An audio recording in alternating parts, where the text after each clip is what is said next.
Quel contraste entre la surenchère de moyens humains mis en œuvre par les prophètes de Baal pour chercher à persuader une divinité capricieuse, insensible d'un côté, et la belle et paisible prière du prophète Élie de l'autre.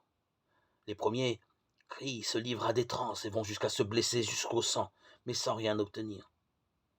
Le prophète Élie adresse au contraire une supplication confiante à laquelle le Seigneur va répondre sans tarder et sans contestation possible. Cette prière d'Élie est un modèle de supplication. Il commence par faire mémoire de ce que le Seigneur a déjà révélé, de ce qu'il a fait pour ce peuple depuis le commencement. Il s'adresse à un Dieu qui est présent là où se trouve son peuple et qui est capable d'agir pour lui maintenant.